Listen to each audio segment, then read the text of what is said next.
Okay, great. Thank you all for coming. I'm Jack McCullough. I'm the director of the Mental Health Law Project. With me here are Alan Gilbert from the ACLU Vermont, Lloyd Neese from the Vermont Association of Mental Health and Addiction Recovery, Wendy Beinner from NAMI-Vermont, Laura Ziegler, Representative Donahue, Representative Jim Masland, and Morgan Brown. We're here today for one week to the day from the death of McAdam Mason after a taser strike in Thetford, Vermont. McAdam Mason's tragic death enforces the vital importance of addressing and regulating Vermont's law enforcement agencies' use of tasers. While autopsy results will not be available for several weeks, there is strong evidence that the use of the taser by the Vermont State Police led to Mr. Mason's death. Mr. Mason was instantly rendered unconscious and unresponsive by the taser strike. Mr. Mason was struck in the chest, contrary to the recommendations of the manufacturer, Taser International. Further, there are reports that the victim's family had warned the state police that McAdam is at particular risk because of a seizure disorder, another condition that taser warrants must be considered before using a weapon. There's a statement from a number of organizations and individuals. Since the statement was printed, I can indicate that Sarah Launderville from the Vermont Center for Independent Living and also the Vermont Psychiatric Association have signed on to support the statement. Those organizations and the organizations who have signed the statement call for an immediate moratorium on taser use by the Vermont State Police and by all other law enforcement agencies in the state until a statewide policy can be developed and implemented to reduce the risk of adverse effects from taser use, and until all officers receive updated, uniform, and state-approved training in taser use, as well as the so-called Act 80 training for dealing with people in mental health crisis. The taser policy must recognize the following points. First, tasers are deadly force. Although they are characterized as less lethal, there are hundreds of documented cases of fatalities after taser use. Second, implementing or disseminating tasers lowers the threshold for the use of force. It's our view that since tasers are deadly force, their use is only justified under circumstances when deadly force is justified by police. Third, Vermont must have a uniform statewide policy governing all law enforcement agencies in their use of tasers. And finally, Vermont needs an independent civilian body established to review specifically taser use and other uses of deadly force. With that, I believe Wendy Beinner is prepared to make a short statement. Thank you. And I'm Wendy Beinner. I'm the president of NAMI-Vermont, the National Alliance for Mental Illness chapter in Vermont. And the thing that I wanted to stress today, and the piece of this that I've been thinking of ever since I heard of this tragic event, is the fact that this is a man who called for help.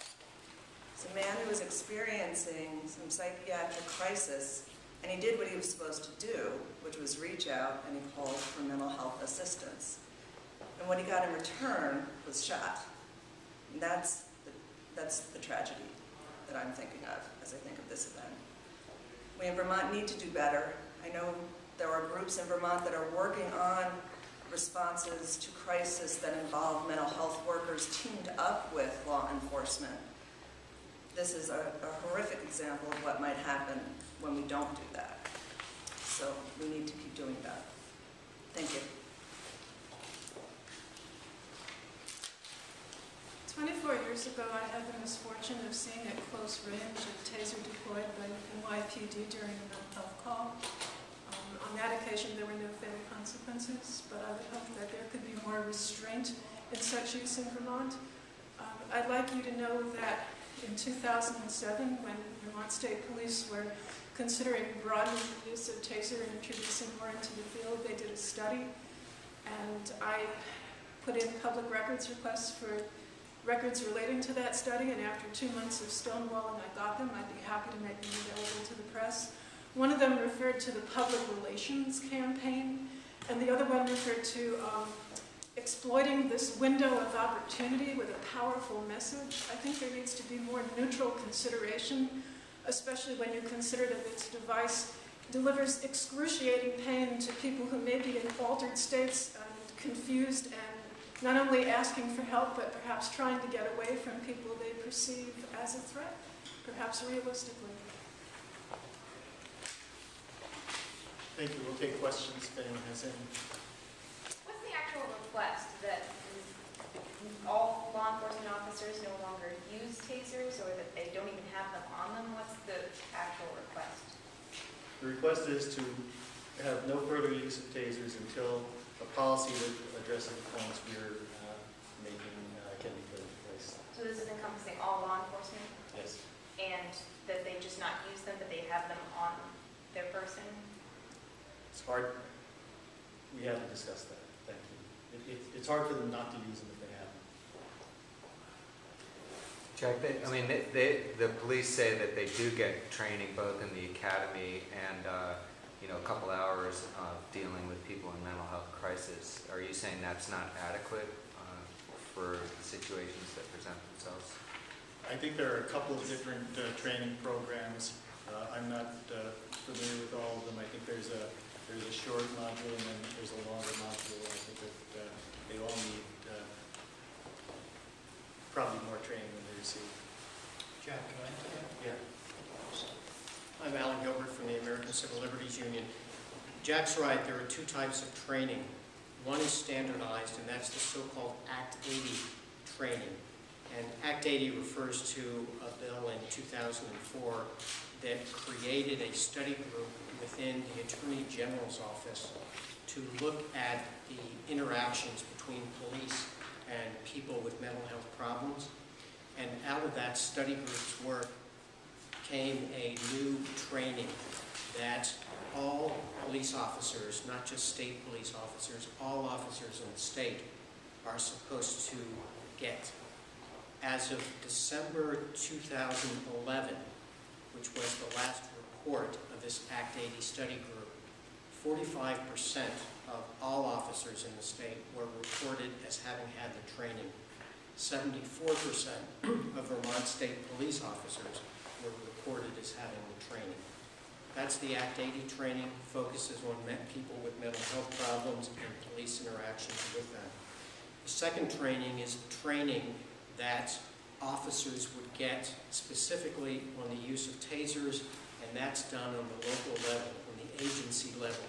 There are no standard guidelines or policies in this state. There's no statewide policy on the use of tasers.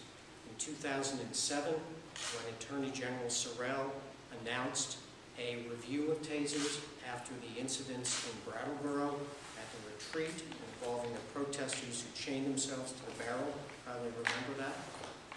The Attorney General said in announcing that report that he would like to see a statewide policy, statewide standards. When the report was issued 6 months later, there was no statewide standard, no mandate for statewide training. Instead, the Attorney General said, this is a local issue. It's best if local communities make the decisions about tasers and develop the policies that are right for their communities. The problem is this.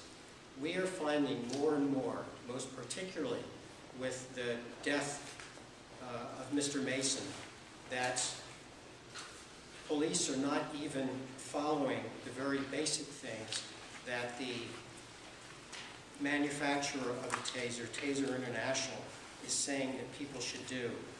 I'm looking for a news clip from the Rutland Herald of June 15th. I can't find it in my file, in my voluminous taser file. June 15th, the Rutland Herald reported that police used a taser to subdue a man who was on the roof of his house. The man, after he was tased, continued to lie on the roof of the house until police could get a ladder to get him down. One of the things that Taser International specifically says is you should not use a taser when somebody is in an elevated position And it's because if they fall, which they are very likely to do, when they get 50,000 volts shot through their body, when they fall, they could be injured. And in fact, many of the injuries around tasers happen because of somebody falling. The fact that police do not know or are not following Taser's own guidelines is incomprehensible. A timeout for Taser use in this state is essential, and we need to have the state step up and take its responsibility of stopping what increasingly looks like madness. Thank you. Good morning, I'm Representative Ann Donahue, and I just want to add to a little bit of background of the concerns that pre-existed this tragedy. In 2011, at the very beginning of our legislative session, it was Bill number 3, I introduced legislation that simply would require that the so-called Act 80 training, the training that all officers go through as part of new officer training, but that no law enforcement officer be permitted to carry or use a taser unless they had completed that training. And I think that, I felt that was a real just bottom line, baseline to prevent this kind of occurrence. It was well received when it was presented, and in fact the law enforcement representative in the State House said he believed it would be well received in the law enforcement community. Unfortunately, with pressures that most of the news media are aware of various bills, it did not end up actually being taken up. But I think this is the kind of very minimum baseline. And if we're not even doing that, we need a moratorium until we can address some of the critical issues in front of us. And I would add to those who have already said, the Department of Mental Health right now is taking some very strong, aggressive interventions where they are getting law enforcement and local community mental health agencies and consumers together to work on ways to address this. But it's in its infancy. The roots are there. They need to bloom further before we continue with current practices. And that's why we need a moratorium to allow some of those excellent initiatives to really grow to where they make a difference and protect people. Thank you. Well, do you know if Senior Trooper Schaefer had Taser Act 180 training? I don't know. I don't believe anyone knows at this point. No.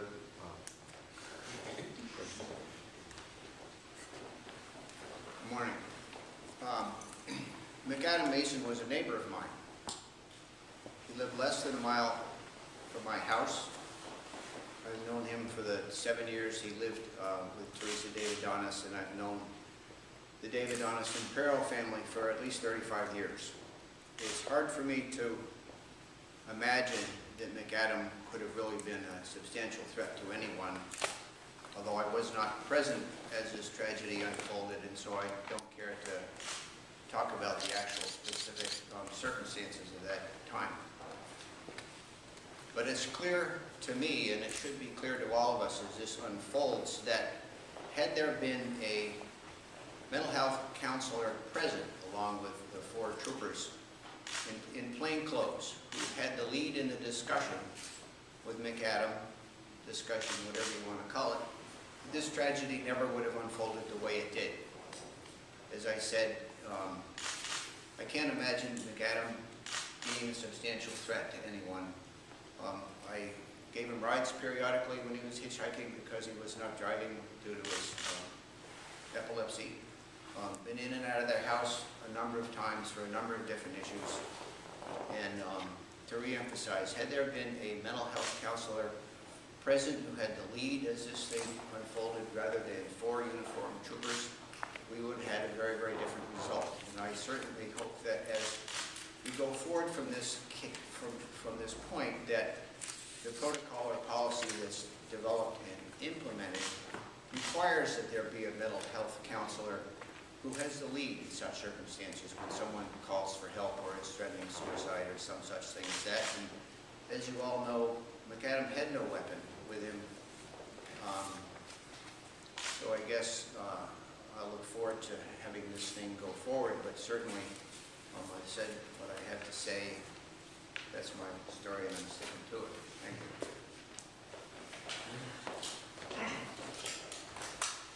I wanted to add, in response to the questions about Act 80 and also what Alan had mentioned about it, my understanding of Act 80 training is that it's a mere 6 hours, lecture only, and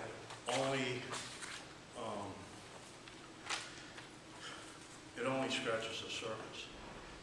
And I'm not the only one who believes so.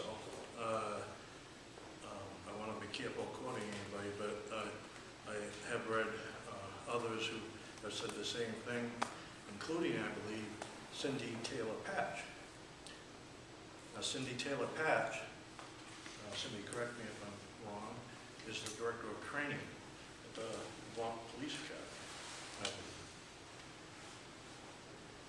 believe. And what I believe needs to be put in place, and what you're hearing here today, is more extensive police training along the lines, I believe, of what's called CIT, which is Crisis Intervention Team Training. Emphasis on team. It's not just training. They go out in teams. And you've heard mention of that need. And that's been, and hopefully that, as you've heard, that's being worked on as far as the team part. But the other component is the training. Now this CIT training is 40 hours. 40 hours. It includes role playing and many other important components. And when you compare a mere 6 hours of the Act 80 training to all the other training that police officers get, which a lot of it is about use of force, and then other procedures and stuff that go along with their jobs. Well, if I'm in a situation facing somebody I don't know, you know, and I have these other tools on my belt, am I going to remember what was said in the 6-hour lecture only? You know, when the main emphasis has been a lot of other things, including how to use my weapons, and about escalation, escalation, escalation. And I'm sorry, but going to a taser from a rifle is not de-escalating anything. If I'm facing that, all I'm going to see is a gun. And by the way, it wasn't just one officer. There was another officer with a handgun aimed at him as well. Now put yourself in that situation. And yes, I have empathy for the police officer. And that's what we're talking about here too today. We don't want to see our police officers put in these situations without the tools they need. One of them is training. Thank you. Can I ask, you're calling for to stop using these things. What in the interim would you recommend police do? I mean, this guy, they said, spent 3 hours running in the trees, came back, he seemed to be cooperating, and then he got up as if to charge the officer, according to them, with this fist pump, like as if he's going to hit the guy. What should you like to see officers do if they don't have access to those tools? My understanding is there were 4 troopers present, very big men. Troopers tend to be large. If they needed to wrestle them to the ground, it would have been a piece of cake. I knew that McAdam was unarmed. But I'm curious, if you're calling for more, is there any other weapon, pepper spray? Is there anything else that you would want to see used instead of a taser? Yeah, there's pepper spray and there's tear gas, both of which, by the way, require regular yearly training for officers to be able to use those weapons. So training is required for firearms and the use of pepper spray and the use of tear gas. It's not for tasers. We think that if police are going to have tasers, we really have to have minimum training requirements that are set statewide. I also want to stress, we're not criticizing specific officers here. Police in this state have an incredibly difficult job. It's become more difficult because of any of a number of circumstances. One is, I think, what we experienced last week when police were the ones who ended up dealing with a person who was in a mental health crisis. And increasingly, I know you hear this from police in Burlington, Mike Sherling, the police chief there, talks about this all the time, how police have become the force of last resort, or the people of last resort, who have to deal with people who need mental health counseling. So I think what's been said here today about working with crisis intervention teams is really important. But we as the public and the state's leaders have a responsibility to help the people, police officers, we put on the front line to have the tools, to be trained to use those tools responsibly so that they can keep everybody safe. And that really is our responsibility, not solely the responsibility of the officers who have the tasers. I'm just confused though, because as far as I know, state police do get training, I've read it in their policy, including getting hit with a taser gun. So if they're getting training, then I just don't, I'm not quite following. It appears this guy had training. Okay, I think the thing you're missing is we think the policies that police, all police in this state are using have got to be updated, and people have to know you do not shoot a taser at somebody's chest. Taser International says don't do that. You do not shoot a taser at somebody who's on the roof of a house. Taser International says don't do that. Taser International says there are actually a lot of restrictions on whom a taser should be used on. And police clearly are not being told and are not being trained consistently about what these restrictions are. The state faces a lot of liability if we're not even following the manufacturer's recommendations for how these weapons should be used.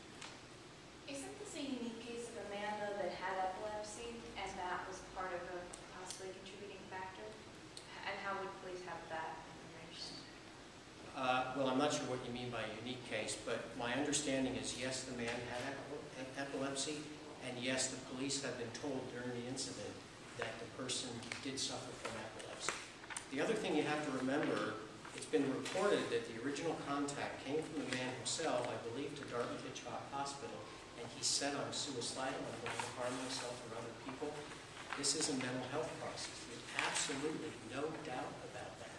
Taser says you don't use a taser when somebody who has a medical condition, which is what the epilepsy would be, or is in a mental health crisis, which this man clearly was. Alan, you mentioned that report of the Attorney General's office put together after the incident a few years ago. Did you catch the first part? No, could you repeat? Yeah, sure. You mentioned the report that the Attorney General's office put together after the Brattleboro incident, and it seemed like you were not satisfied with the outcomes of that. Do you think that the Attorney General, and I don't know if anyone else answers this too, but has Attorney General Sorrell not exhibited sufficient leadership in dealing with the taser issue in your mind or anyone else's? I think, speaking for the ACLU, we need more leadership from state officials on police engagement with individuals when they're using weapons such as tasers. We have not seen that. If you guys think a taser should be viewed as a deadly force, as you say in your statement, what would persuade an officer to go with taser or pistol when they're faced with a decision if in state policy and training they're both viewed as deadly force? Why would they even have a taser?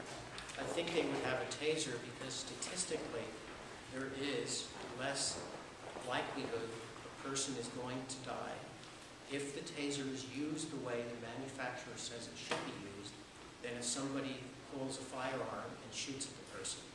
You know, the case that everybody thinks about, I think still, is the Woody Woodward shooting in the Brattleboro church, where police officers used the firearm to shoot him and he died. He was killed. Many people think had the taser been used and and used according to guidelines from Taser, there's a greader chance that Mr. Woodward would be alive today. I don't know that for sure, but there probably is a greater chance. Well, would a taser have been used because he was in a mental health crisis, clearly, right? I don't know if that was clear or not, but I did say if police use the Taser according to the guidelines the Taser says. And if indeed he was in a mental health crisis and the officers knew that at the time, then they should not have used the Taser. Another of the Taser guidelines, if I understand correctly, is that when there's a knife present or nearby, that's another time you don't use a Taser. I think I read that. So the suggestion is anyone in a mental health crisis, there should not be the use of Taser no matter what, no exceptions? That's what Taser says. Just general comment that may answer some of these questions. Those of us who are in the legislature that write bills, become acts and resolves and whatnot, we know that there are no perfect bills. And I don't think there's going to be a policy developed that's going to resolve every instance of a problem like this. But clearly the policy protocol, whatever you want to call it, that was used or not used the other day was not adequate. It could have been much, much better. Could you step up to the podium, please, so we can get Sure. Yeah, I just need your sound on that. We start over. Those of us in the legislature know that there are no perfect bills, either when they're introduced or when they're passed into law. And there isn't going to be a policy protocol developed for situations such as this that resolves satisfactorily every issue every time. But it's clear that what happened a week ago was not a satisfactory outcome. And then if there had been a better policy, better protocol, better training for the officers present, that this tragedy would not have unfolded the way it did. So to restate what I was saying, we can do much, much better. I don't think any of us can expect that we are going to have a perfect answer every time, but we can do much, much better. As we've been talking, I've been thinking of some similar instances where law enforcement has in the past thought that they required weapons or things like hard restraints in order to deal with mental health crises to keep them safe. And eliminating the option of, let's say, restraints, handcuffs. So maybe eliminating the option of a taser in a mental health crisis will, of necessity, force law enforcement, force the state, the groups that are working together to come up with responses that involve, to mental health crises that may involve law enforcement, but more importantly, involve mental health crisis workers, families, peers, other ways of dealing with these crises. So we have found when we've started to take away the option of using hard restraints, law enforcement has come up with other ways of handling crisis, either using soft restraints, maybe using no restraints. When we've in hospitals tried to take away the option of putting people in seclusion or in restraints when they're in crisis, psychiatric hospital workers find other ways to diffuse the situation. So I think that making the step to take away the taser, especially in a mental health case, will of necessity make us do better in responding to people's pleas for help. So you're saying the taser is kind of the easy way out in situations like that? Well, it can be. Right. I mean, having just law enforcement respond to a person's call for mental health assistance, just that in and of itself, to me, doesn't make sense. Should troopers have gone to that home at all, or should it have been a mental health crisis team? I wasn't there. I don't know whether they needed to go at all, but I would say that the best practice would have to include a mental health crisis team. I don't know whether law enforcement should have been part of that or not. But I think that's the best way to respond to crisis. Two-part, do you think either for you or someone else, you mentioned we still don't know the autopsy results. We don't know why Mason died. Do you think it's still premature to do something like this? And second part, has anyone talked to Commissioner Flynn or anyone in the Department of Public Safety about this and have any kind of response from them? I can do. I mean, think about your question. We don't need to wait until the autopsy. We should have somebody saying, do not shoot a taser at somebody's chest. It doesn't matter what the autopsy finally says about how McAdam Mason died. What we need to tell anybody with a taser is you do not shoot somebody in the chest, period. You also do not, I found the Herald article. You also do not shoot somebody with a taser who's on the roof of a house. You just don't do it. We don't have to wait until we have a death and a coroner says this person died directly from a taser hit. We don't need to wait for that. But has anyone heard from Commissioner Flynn? Has anyone reached out to them about this? To ask what? About putting a moratorium and not, or looking at their policy? The governor on Thursday night on Vermont Public Television said that there was no current need until the investigation is complete to make any changes in policy. We're saying there is a need. Do you believe it should be the responsibility of law enforcement to provide this crisis team, or that it should be another department altogether that should somehow be involved in that? I'm just curious where that resource would come from. Vermont has a community mental health system that serves the entire state. The community mental health system is in regular communication with law enforcement agencies all over the state. In a situation like this, where the hospital apparently is calling to the police should have gotten the community mental health system involved. Well, why was the hospital calling the police instead of the community mental health system? I mean, talk about that first call from Dartmouth to whoever was going to go to the home. I would very much hope that that would be part of the investigation, what developed and why. But I wanted to respond a little bit more broadly.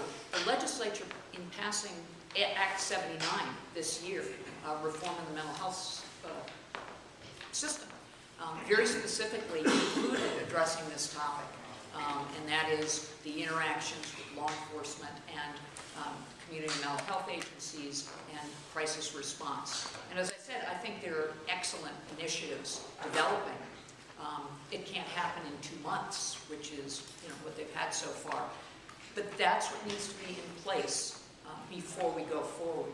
That's the kind of thing that needs to be developed rapidly, and where a moratorium will help expedite ensuring that those things happen.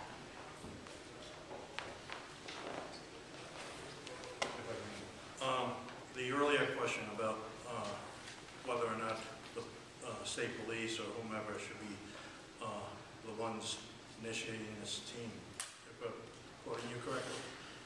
First, the emphasis is on team, okay? The way it's done elsewhere, it's a partnership. And oftentimes, it's actually spearheaded by some other group or agency or organizations in concert, in coordination with the police department, whether it be a municipality, a city, a county, or state. And this information is available online, or if you'd like, send me an email, and I'd be glad to drown you in more email about so it's a partnership, and funding for it comes from different pots of money, but it's a bunch of different entities coming together, working together with the police, to create both the training and then, most essentially, as stated before, the teams that go out there. And had there been a team available, as you've heard from others, I think this outcome would have played out very differently for everybody, including the officers involved. And that's important to understand. just like to support that statement. I think to try to figure out right away who deploys the team is making a simple situation much more complicated. What we really need is coordination and common sense. Okay, thank you all for coming.